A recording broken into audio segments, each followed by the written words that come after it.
Dear listeners, welcome to Lost Love Chronicles. Hope you have subscribed to our new channels Lost Relation Chronicles and Fright Chronicles.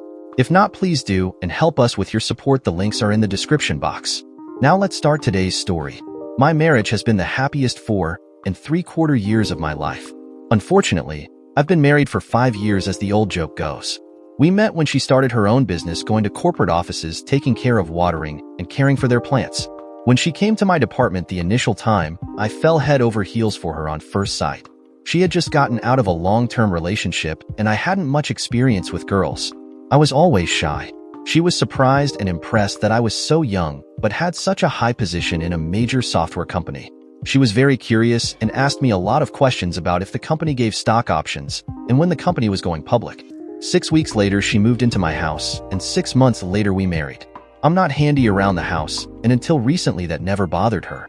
3 months ago, my wife seemed to have decided that I wasn't manly enough. The definition of masculinity changes throughout time.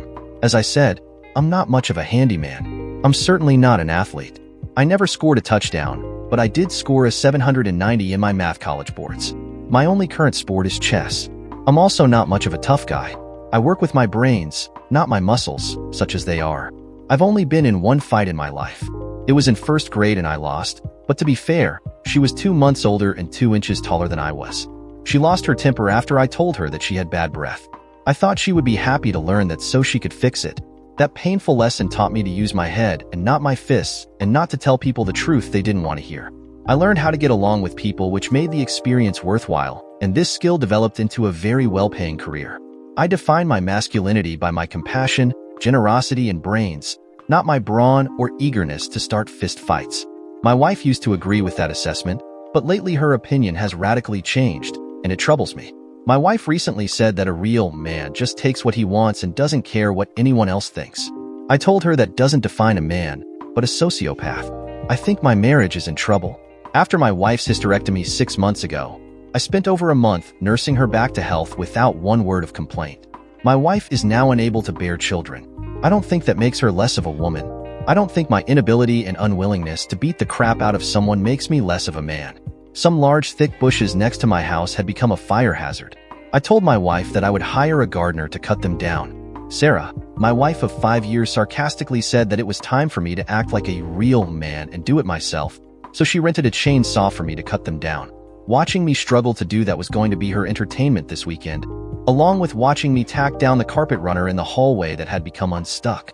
Every time you walked on the carpet, you slid. If you weren't careful, you'd fall down the adjacent stairs. I was hurt by the way Sarah insulted me, and I told her. She laughed at me and said that if the shoe fits, etc. I left for work still puzzled and hurt by Sarah's insults and increasing lack of respect for me and my feelings. Lately, she offered no words of love or encouragement, but instead responded to my words of love with insults, belittling me. It was as if someone threw a switch in my wife's brain about 3 months ago and turned my formerly loving wife into a shrew. We hadn't been intimate since forever. She was never in the mood.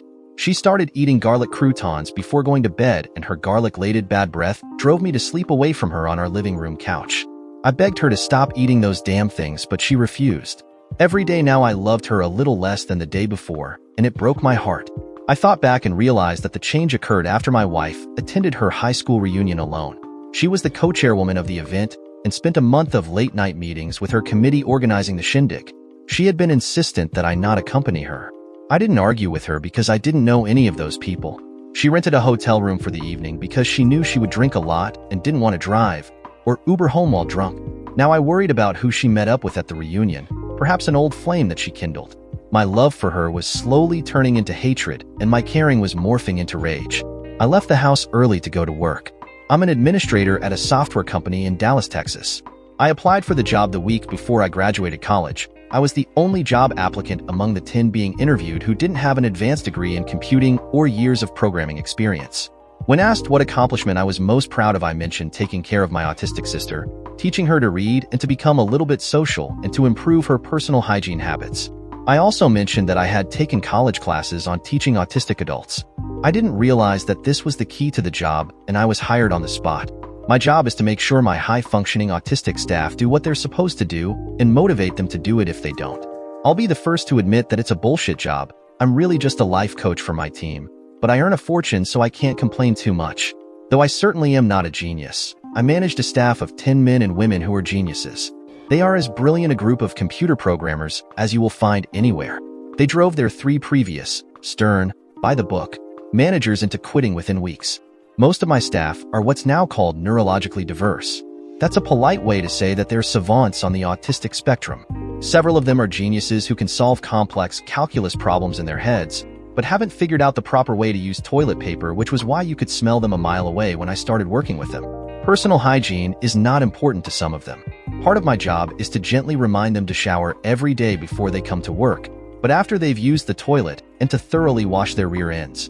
Keeping them semi-presentable before they meet with clients or super wealthy venture capitalists is another important part of my job. Though I don't exactly admire these men and women, I do like them. They can't help the way they were born. None of them are mean or nasty. They are all kind, generous, and brilliant problem solvers. They're just, well, neurologically diverse like Sheldon from the TV show, The Big Bang Theory. Unlike their previous managers, I was non-judgmental, kind, and patient with them. Our unit's productivity noticeably increased after I was hired, and our year-end bonuses reflected that. I wasn't my usual jovial self at work that day, and my employees immediately picked right up on it. That surprised me because picking up emotional cues from people is usually difficult for them. So I must have been way out of kilter. I decided that since these men and women each had astronomical IQs, I'd enlist their help with my marital problems. I laid out what was going on in my home and asked for advice. James said her eating of garlic croutons might be to push me away, or possibly she was just trying to ward off vampires. He pushed the bridge of his glasses up his nose, took out a slide rule, and made a lot of calculations on it. He never used a computer. He looked up at me and said that there was a 42.5% chance that my wife was cheating on me. The others nodded. Several of them quibbled about the percentage, but all agreed that this was the likely reason for my wife's behavior after her high school reunion. James asked if my wife still had her high school yearbook. She did, I said. James said that the answer was in those pages. Ellen told me to search my wife's smartphone, but James disagreed. He claimed that she would have erased any incriminating evidence. Ellen asked if my wife was tech-savvy. She wasn't, I explained. Ellen maintained that her phone was where I would find the evidence. I responded that her phone was password protected and I didn't know the password. Robert, the youngest and most normal of the group, asked if my wife wrote down her password somewhere and told me to search for the list. James wasn't to be outdone and suggested that I install Wi-Fi cameras throughout my home and GPS tracking devices in my wife's car. As we spoke, Robert ordered all the spy equipment online with his own credit card that I needed and had it delivered to the office the next day. He also suggested that we switch cars and I follow my wife. As my way of saying thanks, I offered to take everyone to an expensive restaurant for dinner. They looked at one another and declined. They would have been uncomfortable at an upscale restaurant because they didn't really understand how to behave there. They were much happier when I suggested that I order pizzas delivered to our office. That night I returned home. I parked my car next to my wife's Mercedes and walked into the house with flowers for my wife, which I handed to her while she made dinner. She said thanks and continued to ignore me. I didn't even get a peck on the cheek. I went to the bookshelf in our wood panel den that held our various yearbooks. I saw that they were all covered in dust except for my wife's high school yearbook. I placed the spine on a table and allowed the book to open on its own. On the page to which it opened among all the photos, there was only one that was signed. Dickie Rubin was the signed photo. He was a handsome guy and captain of the ice hockey team. He signed it, "To the love of my life from your eternal boyfriend." Further examination of the book revealed that they were predicted to marry and my wife would become a movie star, while Dickie became a world-renowned ice hockey player who would be a Stanley Cup winner. They were also listed as most affectionate couple at the prom. I took that to mean that they were intimate that night. The program for the recent reunion was in the yearbook and listed all the attendees, and Dickie was listed as one of the organizers along with my wife. So now I knew that they had spent several evenings a week together for over a month. My wife never mentioned him to me. A quick online search revealed that Dickie was recently married. He had signed a multi-year, multi-million-dollar contract with a local ice hockey team which would begin in 3 months. I had everything I needed to suspect my wife's infidelity, but I had no hard evidence. I wasn't about to start World War III with my wife over my yet unproven suspicions. My wife's list of passwords wasn't hard to find. She taped it under her computer's mousepad, and after opening her phone I learned that she indeed was cheating on me with Dick, her high school sweetheart and lover, until after high school when he left town for a Canadian college which had a great ice hockey team and didn't return until he was signed by our local professional team 2 months ago. Some people's bravery is fueled by alcohol, To the extent I could possibly become brave, it was fueled by my anger at having a cheating wife. I'd never been this angry in my life. The rational part of my brain lost out to the previously dormant, violent, vengeful, caveman part that I didn't even know existed. The next day, all the spy equipment arrived at my office. I left work early and returned home before my wife to set up the equipment. It was hooked up to our home Wi-Fi. I would be notified on my iPhone whenever motion was detected, but I never had an opportunity to use the equipment. My wife arrived later, much later, about 3 hours after her usual arrival time. She never called and didn't answer me when I called her. I didn't cross-examine her. Why bother? She would only repeat a well-rehearsed lie. I lied and told her that I had to go out of town tomorrow and wouldn't be back until after midnight. The trap was now baited. The next morning after I drove to work, I switched cars with Robert. I drove across the street from my house and parked under an overgrown weeping willow tree. I wore the obligatory baseball hat, sunglasses, and fake mustache and waited. I listened to the ancient song by an R&B group called the OJs playing on the Oldies Motown channel. The name of the song was The Backstabbers. It seemed apropos. It was followed by What Becomes of the Broken Hearted. I watched my wife drive home early from work, followed by a newish Chevrolet Camaro SS convertible. A tall, handsome, muscular man who looked like Dickie from my wife's yearbook, but older and with a little less hair, exited the car and walked into the door of my home, which my wife opened. There was no outward display of affection, but that could mean that we're being discreet and didn't want the neighbors to see them kissing, or maybe it was just a friendly visit. I turned on my iPhone and tried to connect with the camera hidden in our master bedroom, but it didn't work. I waited a half hour and then walked around the side of house to the master bedroom. Our house was built on a hill. You could enter the second floor from the top of the hill through a sliding glass door. The shades were opened enough for me to see inside. What I saw made me throw up.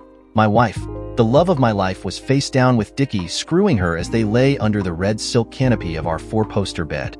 I sat down next to the bush that I was supposed to chainsaw down this weekend and tried to catch my breath. My nausea turned into red-hot rage. I silently unlocked the glass slider, then I picked up the chainsaw, primed it, and pulled the starter cord. It started right up.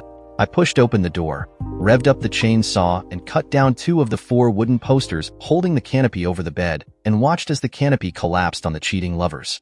Through the noise of the chainsaw, I heard my wife and her lover screaming. Dickie extricated himself from the fallen canopy and stood up. He was a foot taller than I was, and much more muscular. He glared at me as I yelled at him that I was going to saw off his Johnson. He was not only bigger than I was, but a lot faster. He lunged at me and pulled the chainsaw out of my grip and into his hands. The balance of power had shifted against me significantly as he began chasing me while calling me a piece of shit. I ran out of the room towards the stairway. I may not be strong, but I am too fast. I was careful not to slip on the loose carpet runner. I made it safely to the bottom of the 5 steps and turned right towards the front door. Dick wasn't as careful. He didn't know about the loose carpet runner. He slipped on the loose carpet and tumbled down the steps while holding on to the still-running chainsaw. I heard a soul-piercing scream and watched aghast as Dick fell to the left while one of his legs, severed from his body, rolled to the right. My wife ran down the stairs still naked and grabbed her bleeding lover in her arms. I don't know how I had the presence of mind to do it, but I took a video of Dick still holding onto the chainsaw next to his severed leg. I didn't want the police arresting me for his clumsiness. As I focused the camera, I now saw that lying next to his leg was most of his Johnson. He wouldn't be screwing my wife or any other woman anymore. I didn't want the scumsucker bleeding to death in my house. I ordered my wife to jury-rig a tourniquet while I phoned for an ambulance and a police car. I never knew what a spiteful sob I was until that moment. As my wife stopped the blood flow with a towel as a tourniquet, I pointed out to Dickie where his Johnson lay as I took my foot and stomped on it, mashing it into nothingness. I guess the doctor won't be able to reattach it now. I taunted Dickie and my wife. I hope that lay with my wife was memorable because it was your last one now that you're no longer Dick, but Dickless in Dallas. And good luck playing ice hockey with just one leg. Dickie was in too much pain to respond, but my wife gave me the finger. I hope that you and Dickulus will be very happy together, I responded. I ran upstairs and hastily removed the hidden video cameras. I went outside and placed it in my neighbor's trash can while I waited for the police. I didn't want it to be used to prove premeditation on my part. The police questioned me for an hour. I explained that I returned home to saw off the fire hazard bush only to discover my wife and her lover. The chainsaw was still in my hand when I opened the glass slider, and that's when Dickie wrested it from me and attacked me, chasing me through the hallway and down the stairs. The police believed me and had a hard time suppressing their laughter. The next day, I asked my wife if she was leaving me for Dickie less. She declined and said he had lost the only two parts of him that interested her, his Johnson and his lucrative hockey career. She showed no sign of remorse. She never apologized or tried to rationalize cheating on me. She suggested that we attend counseling to patch up our marriage. Now it was my turn to decline. I told her that I was filing for divorce. Because Dickie was a revered and famous local athlete, the story of Dickie and my wife made all the local TV news shows. My wife was a pariah in the city and moved to who knows where after the divorce. The last thing my ex-wife said to me as we left the courthouse was one last below-the-belt dig to stab me in my heart one last time. She folded her hands under her jugs and gave me an evil grin. Every word I'm going to tell you is true. First off, you're autistic and you're the only one who doesn't know it. That's why you do your job so well. That's why you never figured out that I never loved you. You were nothing but an easily manipulated meal ticket with stock options. I was willing to settle for you until the love of my life returned and would soon have even more money than you have. She said she cheated because no woman would want to have children with an autistic weirdo like me, which means I'm not much of a man. I was furious and searched for the meanest thing I could think of, which would be the meanest thing I would ever say in my life. Well, by that logic, since you can't have children, you're not much of a woman. Her face froze. I turned and never looked back. When the divorce was complete, it cost me over $50,000 to rid myself of the cheating 304. It was the best money I ever spent. To celebrate my freedom, my team treated me to pizza and rented the movie, The Texas Chainsaw Massacre. They now affectionately refer to me by the same name as the chainsaw-wielding murderer in the movie, Leatherface. Now let's start second story. Most people believe in something or someone. My name is Dean, and coincidentally I believe in James Dean. He's my idol. He didn't have a cross or part the Red Sea. He had a 1955 Triumph motorcycle, stayed out late, and dated Natalie Wood. I know how to pick heroes. I like my heroes dressed in black. No sugar, please. I first saw the movie Rebel Without a Cause on the late TV show when I was 10. I own copies of every movie he ever made, both of them. I do, however, prefer Rebel to his other film, Giant. Years ago, my high school class visited Griffith Observatory. It was also a location in the movie Rebel Without a Cause. Another class from another school also visited it at the same time. I saw a girl who looked like a young Natalie Wood touring with her class. I walked over to her and asked her to marry me. She said her name was Ellen, and she laughed at me and said that we didn't even know each other. I quickly responded that we have the rest of our lives to learn everything there is about one another. I got her number, and 3 years later in our junior year in college we married. At the time, Ellen was 3 months pregnant. I had a part-time job cleaning yachts at Marina del Rey. It didn't pay very much, but I loved working on yachts. I was low on funds for a honeymoon, so using my keys we spent our honeymoon weekend on an 80-foot yacht, with the owner none the wiser. Ellen loved that we were rebels and outlaws. It really turned her on that we had broken onto the yacht. In her heart of hearts, she wanted to be a bad girl. Then she said that maybe she should have married the ultra-wealthy man who owned the yacht. I was so in love with her that I didn't realize what a bad sign that was. A few months later, our first son was born, and my life changed forever. I was no longer the most important person in my world. I was a distant second to my son. As I held my 3-month-old son in my arms, I cried tears of joy. I thanked my wife again and again for presenting me with this most wonderful gift. I loved her so much that I would gladly have died for her. Despite presenting them with a grandson, her parents hated me, and that never changed. Her parents were very wealthy and paid for the rest of her college, and years later, after our children were in school, they paid her law school tuition. I got a job on a weekly entertainment newspaper. I wrote movie reviews under one name, music reviews under another name, and restaurant reviews under a third name. The pay wasn't great, but I gained a lot of experience, which eventually led to a job with a daily newspaper at a much larger salary. I also wrote freelance magazine articles. Though I wasn't making a fortune, I was proud that I made a very good living. We were happy and lived well, but not extravagantly on my salary alone. Things began to change once Ellen landed a well-paying job as a lawyer. 10 years raced by at warp speed. I was happy and thought my wife was happy.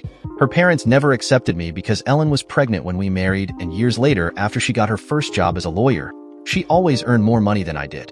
Her father took great joy in pointing that out at every opportunity. He even mentioned it several times to restaurant waitresses serving us dinner, even though I was the one paying for dinner. I'm proud of what I do. Though I never won a Pulitzer Prize, I was twice nominated for one. I felt that was a great honor, but my wife said it merely showed I was a loser. That comment stung for a very long time. When I wanted to buy a newer, larger TV set, My wife humiliated me in front of the salesman and said I took great joy in spending her money. Right after that, I opened a new credit card and checking account in just my name, so I wouldn't ever have to put up with her disrespect over a purchase. I didn't know what happened to the sweet, loving, and kind woman I had fallen in love with and married. Ellen worked as a lawyer in a small firm, and I was a newspaper reporter. We had 2 preteen sons, a minivan, and a golden retriever. We looked like an ad for a typical suburban family on the outside. When the law firm for which my wife worked merged with another firm, our marriage went into free fall, and I didn't know what to do. I tried to be a better husband. I frequently brought home flowers for her. She smiled and kissed me on the cheek, but that was the extent of her gratitude. I was attentive. I complimented her, but nothing warmed up her attitude towards me. I'm not ashamed to say that I was broken-hearted. I built my life around this woman. I showered her with love and affection, and I would be lost without her. I kept trying to come up with a plan to rescue my marriage. I'm a reasonably smart guy, but I didn't know what to do. Out of desperation, I asked my sister. She said that once a woman loses respect or romantic interest in a man, there's no way in hell for him to get her back. Once her heart moves on, so do her reproductive parts. On the inside, I could feel my wife, the love of my life, slipping away from me. She dressed more provocatively than a lawyer should dress when she went to work. I searched the house and her car for clues of infidelity, but found none. I thought there was a 50% chance she was cheating and a 50% chance that she had a hormonal imbalance and just lost interest in sex or even affection. We hadn't made love in almost a month, and I can't even remember the last time my wife told me that she loved me or kissed me. She worked late 2 or 3 days a week, which my children and I hated. Her cell phone and computer were always locked. She said it was because of lawyer-client confidentially, but I had my doubts. The 2 new senior partners for whom she worked were 2 a-holes. I mean lawyers. That's redundant, I suppose. Perhaps lawyer is a synonym for a-hole? They were movie star handsome twin brothers who each looked like a young Robert Wagner. The few times I had met them, they sneered at me, showing less respect than I would show a homeless person, while they were too handsy with my wife. I removed the hand of one of them from my wife's waist and asked if he wanted a sexual harassment lawsuit or something more painful. He accused me of threatening him with violence and told me to chill out or he would take out a restraining order against me. A restraining order won't stop me from sending you to a hospital if I learn that you're screwing my wife. I responded. He laughed in my face and said that if I earned as much as my wife or was a halfway competent lover, then I would have nothing to worry about. My wife said nothing in my defense. She was clearly on their side, not mine. Now I understood that we were at war. I was careful not to make any more specific threats against them, now that I knew my wife would testify in their behalf if it ended up in a courtroom. Despite my protests and begging, my wife left on a sudden business trip with both men for 3 days and missed the elementary school graduation of our oldest son. She didn't give it a second thought. This crushed our son, and he ran out of the room crying when his mother told him that an elementary school graduation wasn't that big a deal and he should man up. He was 10 years old. How was he supposed to man up? She returned with a bad sunburn. I don't think they spent time in an office, but on a beach. I was silently happy that she was in so much pain. I also noticed that there was no tan line where her wedding ring should have been. Obviously, she hadn't worn it on this trip. Things returned to normal for a few weeks after she returned, but I refused to sleep with her until she had an STD test. That infuriated her, but she complied. I think that the thought of being infected also worried her. I tried to lower my anger and rage, from boiling to merely simmering. The only reason I didn't immediately divorce her was our 2 sons. In a few years they would graduate high school and I would divorce this 304 and be a free man. But secretly I prayed that she would stop screwing around and we could work things out. I know, I'm somewhere between an optimist and an idiot. My only defense was that despite everything she had done, no matter how angry I was with her, no matter how much I hated her, I still loved her and hoped that if I was patient, she would again love me. My wife, Ellen, was in our bedroom dressing for the Halloween or 10th wedding anniversary party we were hosting at our house. The theme was the 1950s, even though we weren't even born then. My wife was using a ton of spray net on her teased 1950s style hairdo as she wore a vintage poodle skirt. She asked me to spray some of the highly flammable spray on the hair at the back of her head, but first cautioned me to put out the cigarette I was smoking because if the hairspray hit a flame, it would act like a flamethrower. I was dressed as a magician. In my pocket was a lighter and several cigarettes. They were props for a few silly tricks I would demonstrate when everyone arrived. My naive hope was that this anniversary party might help us rekindle our love so that we could move on and forget the recent past. I hoped this party would help bring us back together. I arranged a slideshow on our big screen TV highlighting our years together with a slideshow. I was my not-so-subtle way to tell her what she was jeopardizing. Our close friends and coworkers arrived, and the scotch flowed like lava down a violent volcanic eruption. I hadn't invited Alan or Perry, but they were there anyway. That blatant disregard of my feelings made me angry. After my wife had more than her share of scotch, she was at first too chummy with Alan and Perry, her bosses, then she was too affectionate. There was too much touching going on between them, so I walked over and again removed Alan's hand from my wife's shoulders. Ellen quickly put his arm back on her shoulder and loudly claimed that she wasn't my slave or my property. I again removed his hand and told him that I would have no problem breaking his arm if he put it again around my wife. Ellen was furious and Alan was scared. Perry laughed at me and put his arm around my wife's waist. I raised my arm to hit him, but Alan, who was behind me, grabbed me and knocked me to the ground as he called me a cuck in front of all our guests. Ellen told me to merely acquiesce and accept that these two men were her lovers, and if I tried to divorce her, she would clean me out and take away my children while I paid enough alimony to ensure that I became homeless. She said the only reason she hadn't divorced me was because I was a free nanny for our children. Ellen, Alan, and Perry laughed at me, then walked outside to the garden. In that moment, I made two decisions. Now that I understood and had proof my wife's recent indifference and blatant disrespect was because she was having an affair with both men, I would divorce her despite her threats. No discussion, no second chances. My second decision was that I would wreak revenge on these men to salvage my self-respect. I didn't care a bit about my impending potential poverty or even some time in jail. As I lay on the ground, I took out a cigarette and lit it with the 3-inch flame from my butane lighter to calm my nerves. I caught my breath and went into the backyard to find my wife. Neither she, Alan, or Perry was there. I suspected that they re-entered the house and went upstairs, so I followed. I found Ellen being intimate with both on our bed. I raced over and tried to pull them off her. The nightstand fell over, knocking the alarm clock and can of spray net onto the floor. Alan knocked me to the ground, and then Perry punched me in my nose, breaking it. Blood spurted out of my nose. Alan kicked me in my ribs, but since he wore no shoes, it hurt him almost as much as my now broken rib hurt me. Then Perry straddled me, pinning me to the ground, and laughed at me as he tried to forcefully stick his Johnson in my mouth, while Alan tried unsuccessfully to hold my arms. I grabbed the flammable can of spray net in one hand and my butane lighter with my other.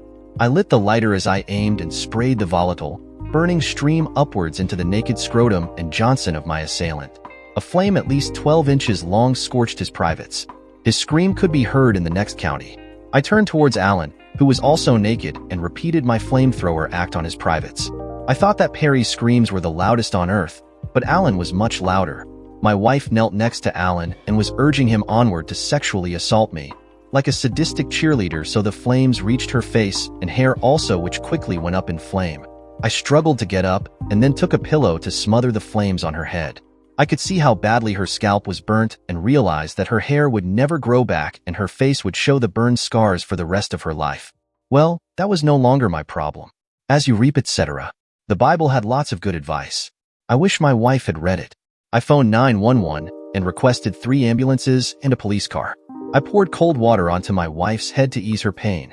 "We can work through this," she said through her tears, as she looked at the pitiful excuses of what was left of her lover's private parts. "It was just sex. We can go to counseling." I was astounded by how stupid and trite her rationalizations were, but said nothing. I stood over the still crying and screaming men who lay on the floor. "Do your little pee-pees hurt?" I taunted them.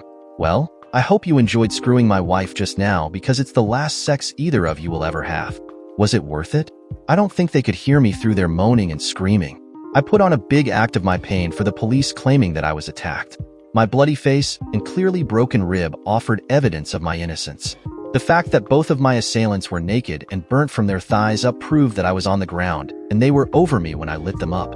My wife never recovered from the humiliation of the burn marks on her face and loss of all her hair. Her 2 lovers went to prison for sexually assaulting me. When they were released, they had to register as sex offenders. Ellen tried unsuccessfully to escape the shame that followed her in town, so she finally moved to another state, and neither I or our sons ever saw or heard from her again. My sons and their friends now referred to me as the Marvel comic book hero, the Human Torch, or just Torch for short. I wasn't a complete jerk and allowed my wife's parents to visit my sons, their grandsons. When they asked if I wanted to know how their daughter was doing, I thought of referring to her as Scarface, but I couldn't be that mean despite their treatment of me. Instead, I just said I have no interest in the woman you're raised to be a 304. My head was totally messed up by what had happened in my sons, and I saw a psychologist for a few months. My children felt better over their abandonment issues, but I felt no solace. The psychologist suggested that since I was a writer, writing about the experience might be therapeutic. I enrolled in a screenwriting class at UCLA. After watching a dozen horror movies to learn the style, I wrote a screenplay about a crazed, cucked husband who seeks out and kills philandering wives for profit with a flamethrower. To be honest, it was a terrible script. It was more funny than scary. The recurring line before each murder was, "You wait here, in mortal danger, while I go for help." I was almost embarrassed by how bad my script was, but everyone in my writing class loved the combination of humor and horror. One of my fellow students was a literary agent. He sold the script to a low-budget production company. I made only a few $1,000s, but also kept a percentage of the gross ticket sales. The movie turned out to be an enormous hit, and I made a fortune. The name of the movie was Light My Fire. Dear listeners, sending loads of love to Ronald Burns for his contribution, and to all our listeners, thank you for being part of this literary journey with us. You can check out Ron's work at Amazon, and we have shared the links in the description box below. And if you want to share your work with us, please send your work at the email mentioned in the description box, and we will publish it for our listeners at Lost Love Chronicles. Please share your thoughts in the comments section, and don't forget to like, share, and subscribe.